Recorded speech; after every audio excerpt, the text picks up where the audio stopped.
जिस देश में जय किसान जय जवान का नारा बुलंद रहता है, वहाँ किसान सड़कों पर विरोध प्रदर्शन कर रहा है।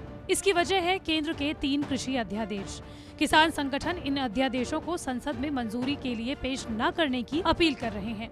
किसानों को डर है कि इन अध्यादेशों का असर मौजूदा फसल नीति पर पड़ेगा। 2022 तक किसानों की आय दोगुनी करने के लक्ष्य में भी ये बड़ी बाधा बन सकता है। किसानों ने ये भी आशंका जताई है कि इन अध्यादेशों से न्यूनतम समर्थन मूल्य यानी कि एमएसपी प्रणाली को खत्म करने का रास्ता साफ होगा और किसान बड़े कॉरपोरेट घरानों पर निर्भर हो जाएंगे। लेकिन ये 3 अध्यादेश हैं कौन से, ये जानना है आपके लिए बेहद जरूरी। पहला अध्यादेश है farmers produce trade and commerce यानी कि प्रमोशन एंड फैसिलिटेशन ऑर्डिनेंस। इस अध्यादेश के तहत केंद्र सरकार एक देश एक कृषि मार्केट बनाने की राह पर बात कर रही है। इस अध्यादेश के जरिए पैन कार्ड धारक कोई भी व्यक्ति, कंपनी, सुपरमार्केट किसी भी किसान का माल किसी भी जगह से खरीद सकती है। उदाहरण के तौर पर उत्तर प्रदेश के किसान का माल महाराष्ट्र की कंपनी भी खरीद सकती है। इससे सरकार का उद्देश्य है बाजार के बिचौलियों की भूमिका को खत्म करना। साथ ही इस अध्यादेश के तहत किसानों का माल खरीदने वाले पैन कार्ड धारक व्यक्ति, कंपनी या सुपरमार्केट को 3 दिन के अंदर किसानों को माल की पेमेंट करनी होगी। सामान खरीदने वाले व्यक्ति या कंपनी और किसान के बीच अगर कोई विवाद होता है तो उसे एसडीएम समाधान करेंगे। पहले एसडीएम द्वारा संबंधित किसान और माल खरीदने वाले कंपनी के अधिकारी की एक कमेटी बनाकर आपसी बातचीत के जरिए समाधान के लिए 30 दिन का समय दिया जाएगा।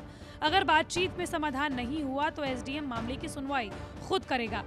लेकिन किसानों को इस पहले अध्यादेश से दिक्कत क्या है? दरअसल किसानों को डर है कि न्यूनतम समर्थन मूल्य के बारे में सरकार ने कोई बात नहीं की है और इससे बड़ी बड़ी कंपनियां जानबूझकर किसानों के माल का दाम गिरा देंगी और बड़ी मात्रा में उसे स्टोर कर लेंगी और बाद में उसे ऊंचे दामों पर बेचा करेंगी। दूसरा अध्यादेश सरकार ने एसेंशियल कमोडिटी एक्ट 1955 में बदलाव के साथ लागू किया है। पहले व्यापारी फसलों को औने पौने दामों में खरीद कर उसका भंडारण कर लेते थे और कालाबाजारी करते थे। उसे रोकने के लिए ही एसेंशियल कमोडिटी एक्ट 1955 बनाया गया था, जिससे व्यापारी किसानों के माल का एक लिमिट तक ही भंडारण करने की अनुमति देता था। लेकिन इस नए अध्यादेश के तहत आलू, प्याज, दलहन, तिलहन और तेल भंडारण पर लगी रोक को हटा लिया जाएगा। देश में 85% किसान लंबे समय तक भंडारण करने की स्थिति में नहीं है, जिससे किसानों को डर है कि व्यापारी फिर से उनका माल औने पौने दामों में खरीदकर उसका भंडारण करेंगे और ग्राहकों को बाद में ऊंचे दामों में बेचा करेंगे। तीसरा अध्यादेश है the farmers agreement on price assurance and farm services ordinance, जिसके मुताबिक कॉन्ट्रैक्ट फार्मिंग को बढ़ावा दिया जाएगा। किसान मतलब निकाल रहे हैं कि बड़ी बड़ी कंपनियां खेती करेंगी और किसान मजदूर बनकर रह जाएंगे। दरअसल कॉन्ट्रैक्ट फार्मिंग में कंपनियां बुआई से पहले किसानों के माल पर एक मूल्य सुनिश्चित करती हैं और फिर फसल उगने के बाद वो मूल्य किसानों को दिया जाता है और माल कंपनियों का होता है।